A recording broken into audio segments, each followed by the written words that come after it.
Olá, eu sou Arno Paus, essa é minha esposa Verinha. Nós somos os pastores da 316 Airport Church em São José dos Pinhais, no Paraná. Seja bem-vindo ao nosso canal no YouTube. Desfrute desta mensagem.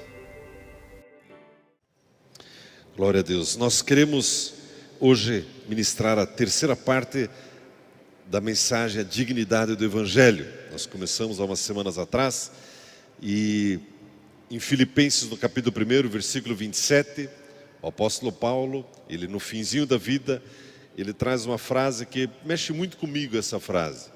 E ele diz: acima de tudo, o mais importante de tudo, é que vocês vivam de modo digno do Evangelho. Existe uma maneira correta de viver o Evangelho. Existe uma classe enorme de pessoas que vive o Evangelho, mas de maneira superficial, a conta-gotas, não uma maneira intensa, não uma maneira profunda. E Paulo diz: faça o seguinte, viva de modo digno, honre o Evangelho. Existe a dignidade do Evangelho, dessa vida cristã. E ele fala também em Filipenses, no capítulo 4, seja a vossa amabilidade conhecida de todos. Existe algo para ser conhecido pelo mundo a partir de você, e precisa ser a amabilidade do Espírito Santo. Essa semana nós vimos, a maioria de nós acompanhou, que 2 soldados discutiram, um bateu no outro e o outro atirou no outro e o matou. E esse que morreu até era um conhecido ali da colônia Vitimarsum, uma pessoa jovem. E quando a gente vê isso, a gente percebe como o mundo está tenso, não é verdade? Como o mundo está em guerra, aflito, pesaroso. E nesse cenário, a Bíblia vem e diz para você e para mim: ei, seja a tua amabilidade conhecida de todas as pessoas. E aí nós fomos para 1 Coríntios, agora sim gostaria que você abrisse a sua Bíblia, 1 Coríntios capítulo 13, e nós temos estudado os versículos 4, 5, 6, 7 e 8. E hoje queremos ver 6, 7 e 8, porque 4 e 5 nós já vimos. Diz a palavra de Deus em 1 Coríntios, no capítulo 13, versículos 6, 7 e 8. 1 Coríntios capítulo 13, versículos 6, 7 e 8. A Bíblia, ela nos diz assim: o amor, vamos ver o 4 primeiro. O amor é paciente, é benigno. O amor não arde em ciúmes. O amor não se ufana, não se ensoberbece. O amor não se conduz inconvenientemente. O amor não procura os seus interesses. O amor não se exaspera. E o amor não se ressente do mal. E agora, a partir do versículo 6, a Bíblia diz que o amor, ele não se alegra com a injustiça, mas regozija-se com a verdade. O amor tudo sofre, tudo crê, tudo espera, tudo suporta. O amor jamais acaba. Amados, quando falamos sobre a nossa amabilidade ser conhecida, não tem como você produzir isso. O amor você tampouco conquista. Deus é amor, e Ele já se doou para nós na pessoa de Jesus. A Bíblia diz em Romanos capítulo 5, versículo 5, que o amor de Deus é derramado em nossos corações. Queira você ou não, você é uma pessoa cheia do amor de Deus. O que nós precisamos é nos conscientizar disso e compartilhar esse amor. Nós já estudamos um pouco isso, a carta de Paulo aos Coríntios, para a igreja de Corinto. É uma carta onde eles são muito elogiados pela maneira como eles são usados por Deus, os dons do Espírito Santo. Por outro lado, é uma carta de correção, porque apesar de eles serem intensos na obra de Deus, eles falham na demonstração de amor de um para com o outro e para com as pessoas em geral. E a Bíblia, nesse capítulo 13, Paulo ele entra exatamente nisso. Deixa eu lembrar você o que o amor de Deus não é e o que o amor de Deus é. E como ele precisa se manifestar através da sua vida. E amados, quando nós olhamos para o mundo à nossa volta, o que esse mundo mais precisa é que o amor de Deus que está em você se manifeste. Não é assim, meus irmãos? É exatamente assim. Bem, vamos ver então o que a Bíblia fala sobre isso. O amor de Deus, no versículo 6 diz assim: não se alegra com a injustiça, mas se regozija com a verdade. O que significa isso? Se a Bíblia diz que o amor não se alegra com a injustiça, é porque existem pessoas que se alegram com a injustiça. Como assim, pastor? Você já viu uma briga de trânsito? Essa semana mesmo aconteceu uma tragédia, um pai e um filho caminhoneiros, e o filho bateu no caminhão, ficou preso, e o caminhão pegou fogo, e o pai tentando tirar o garoto ali dentro não conseguiu. E o garoto morreu queimado. Muitos viram essa notícia, muito triste. Mas o mais triste ainda é que isso foi filmado de vários ângulos. As pessoas se alegrando por pegar um bom ângulo da tragédia, uma injustiça. Ao invés de correr e de alguma maneira ajudar, ou com um extintor, ou com um cobertor, de alguma maneira, ou que seja jogar uma mão de terra no fogo, a pessoa pega o celular e fica filmando de longe a injustiça, a morte de uma pessoa. Tem gente que se alegra com a injustiça. Só que o amor não é assim. O amor é o contrário. O amor, quando ele vê um quadro de injustiça, ele se move e vai até a situação.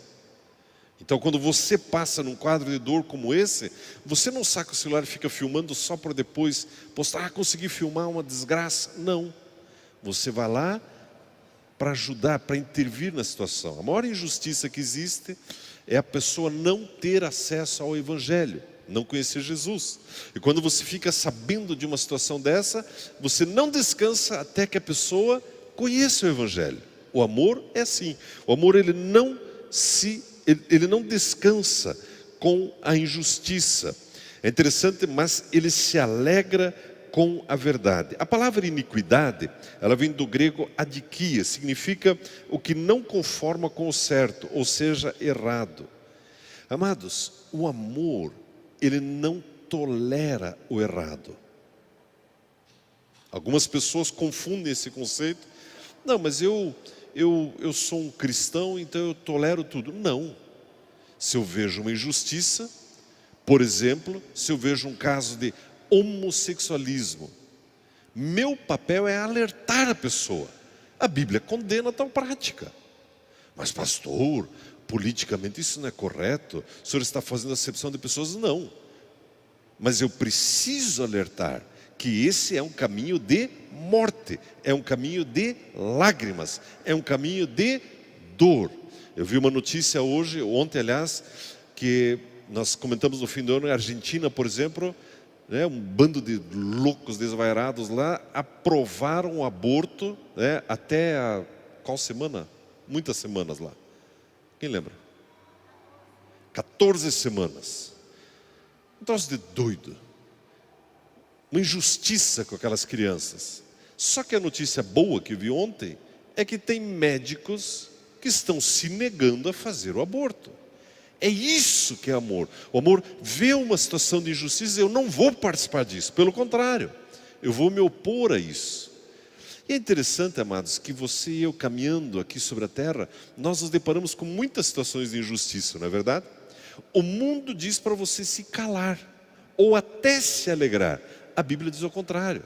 A Bíblia diz que é seu papel intervir. O amor não descansa, não se alegra com a injustiça, mas se alegra quando a verdade é estabelecida.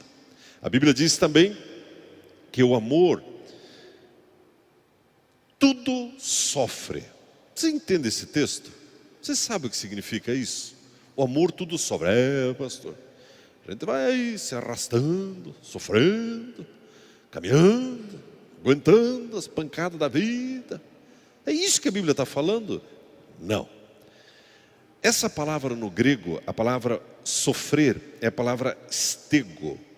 E essa palavra, ela aparece em 1 Coríntios, no capítulo 9, do versículo 12 ao 14, onde nós lemos que Paulo, apesar dos seus direitos como apóstolo, ele não faz uso dos seus direitos como apóstolo para não impedir que o evangelho avance. Como assim? Paulo, ele podia receber valores da igreja naqueles dias. Era direito dele, ele escreve sobre isso. Mas ele resolveu sofrer, abrir mão desse direito, para não impedir a obra de avançar, porque muitos não entenderiam, impediria o evangelho de avançar. É isso que significa o amor tudo sofre. É quando você quando você abre mão de um direito seu para que o seu próximo seja abençoado. É isso que significa o amor tudo sofre. Por exemplo, uma mãe, fica fácil identificar. Essa noite, por exemplo, uma avó, né? O nosso neto dormiu lá em casa, estava lá com umas dorzinhas de barriga. De manhã, eu perguntei: como foi a sua noite, querida Verinha? Ela falou: foi uma maravilha, até as 2 da manhã e voltou a ser às 4. Eu falei: o que você fez das 2 às 4? Fiquei com o nosso neto. E o baita vovô dormindo. Mas a vovó, ela abre mão do seu direito de dormir, deixa o vovô dormindo, para cuidar do neto. Você começa a entender o que é o amor? O amor tudo sofre. Às vezes eu olho, não sei como é que nossas crianças ficaram grandes da minha parte, Verinha, mas ainda bem que você estava lá, deu tudo certo. Por exemplo, nesse momento tem pessoas ali no outro salão cuidando das nossas crianças. Prepararam uma aula, oraram, jejuaram, vieram mais cedo, prepararam a classe. Alguns tiveram dor de barriga, ânsia de vômito, nervosismo para ministrar a aula para o teu filho. Então eles estão por amor ao teu filho. Você percebe, meu irmão, o amor, quando a Bíblia diz tudo sofre, não está falando dessa sofrência, nós somos sofridos, não. É abrir mão de um direito seu para abençoar o próximo. Graças a Deus que ao longo das eras, homens e mulheres têm por amor ao seu próximo, para que outros tenham acesso ao Evangelho. É interessante que eu não sofro para convencer Deus a gostar de mim, Ele já gosta. Mas eu abro mão de direitos que eu tenho para que outros sejam abençoados. Por exemplo, vamos ter o mercado social aqui que eu falei para você, e vamos precisar de muita ajuda no bazar, tudo mais. E a chance de você para abençoar outras pessoas. A Bíblia diz também que o amor, ele tudo espera. Aliás, antes de tudo esperar, ele tudo crê. A palavra acreditar vem do verbo grego pisteu. Ele ocorre 246 vezes só no Novo Testamento. Já te disseram que a vida cristã é uma vida de fé? E a Bíblia diz: o amor tudo crê. No que o amor crê? Na própria palavra de Deus. Quando o teu coração está cheio do amor de Deus, você crê com mais facilidade. O que está escrito é o que é a verdade. Imagine que você vá no médico e você receba um diagnóstico de alguma doença grave. Você pode ficar com essa notícia, crer nela, ou crer nas promessas da palavra de Deus. Você pode ficar com as notícias do jornal, ou com as notícias da palavra de Deus. O amor, ele tudo crê. Ele crê em tudo o que está escrito na palavra de Deus. O amor, ele tudo espera. O que o amor espera? O amor espera uma coisa, meus irmãos: o cumprimento da palavra de Deus. Quando você ora, e essa talvez seja uma das grandes lutas do ser humano, aprender a esperar. O amor tudo espera. Como assim? O amor espera pacientemente o cumprimento da palavra de Deus. Isso significa que o amor não entra em desespero. Quantas enrascadas você e eu já entramos por não sabermos esperar? O amor tudo espera. Agora há pouco oramos, porque o Espírito Santo me inquietou nesse sentido. Você que tem orado pelo seu familiar, o amor mantém você em pé e ajuda você a esperar. Só que não é uma esperança solta, é uma esperança baseada na palavra de Deus, e eu espero que ela se cumpra na minha casa, na minha vida.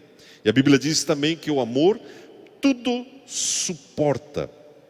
O amor, essa palavra grega é a palavra upomeno, que significa esperar pacientemente sem entrar em desespero. O amor tudo suporta. Todo o peso da humanidade já foi colocado sobre Jesus. Eu agora desfruto da obra que Ele fez. E quando eu vejo o que é o amor, é isso, está já dentro de você, meu irmão. Talvez o diabo, talvez pessoas tentaram dizer para você que você não é isso, mas esse é você. Muito prazer, esse é você. Homem e mulher cheio, transbordante do amor de Deus. E por fim a Bíblia diz que o amor jamais acaba. Amados, é uma fonte inesgotável. E meditando nisso, eu gostaria que você abrisse a sua Bíblia, por gentileza, em Atos, no capítulo 28, vamos ler do versículo 7 ao 10. E nós vamos ver o cumprimento exatamente disso que Paulo escreveu aos Coríntios na vida dele. Atos 28, versículo 7 ao 10, por gentileza, abra nesse texto. Atos 28, só para nós introduzirmos, né, o capítulo 27, o 28 é o último capítulo de Atos. Paulo, ele está num momento de muita aflição, indo para Roma para ser julgado, para ser executado. E ele ficou à deriva no mar por 14 dias jejuando, sem comer nada, 14 dias, e o barquinho jogado pelas ondas para lá e para cá, com mais quase 300 pessoas nesse barco. E quando finalmente esse barco encalha numa praia, eles encalham numa ilha chamada Malta. E ali cada um se agarra numa tábua, numa alguma coisa, para chegar na areia, na beira da praia. Tudo isso está escrito, você pode ler depois com calma, se você assim desejar. E quando eles chegam na beira do mar, estava frio, estava chovendo, e eles então juntam alguns gravetos para fazer um fogo ali, para se aquecer. Uma víbora se apega à mão de Paulo, muitos devem se lembrar da história. Paulo então lança essa víbora no fogo. Quando a víbora se apegou nele, muitos disseram, está vendo? Ele é um assassino mesmo, não morreu afogado, agora morre aqui na praia. Depois que a víbora caiu no fogo, eles começaram a achar, não, ele é um Deus, na verdade, porque ele não morreu. Mas isso é uma outra mensagem. Mas nesse momento, a partir daqui acontece uma coisa curiosa. Mas eu quero que você perceba que não foi um dia fácil para Paulo. Não foi uma semaninha fácil, não foi um mês fácil. Se o ano da pandemia foi difícil, imagine essa semana de Paulo. Fome, naufrágio, picada de cobra, frio, chuva, todo molhado. E nesse cenário, ele é recebido numa casa e acontece algo que eu quero ler para você, que está em Atos 28, a partir do versículo 7, onde a Bíblia diz assim: perto daquele lugar havia um sítio pertencente ao homem principal da ilha, chamado Públio, o qual nos recebeu e hospedou benignamente por 3 dias. Aconteceu achar-se enfermo de disenteria, ardendo em febre, o pai de Públio. Paulo foi visitá-lo e, orando, impôs-lhe as mãos e o curou.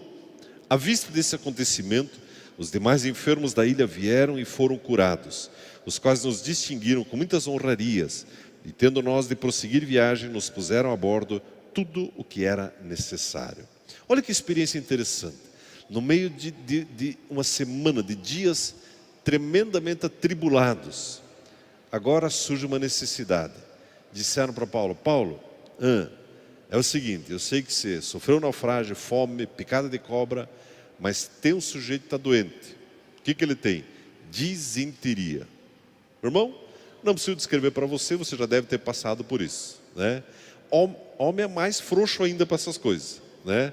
Mulher assim é mais forte para essas coisas. Homem daí já quer o remedinho na boca, estou morrendo, né? Você sabe como é que é isso. Homem pode olhar para o maridão e dizer, é desse jeito. Eu sei quando se fica assim. Comeu lá umas empadinhas a mais e tal. Mas a Bíblia diz que esse homem estava com febre. Não era um simples mal-estar, era uma enfermidade séria. O ambiente, meus irmãos, naqueles dias era totalmente diferente, toda a questão de higiene. Era um ambiente mal cheiroso com toda certeza.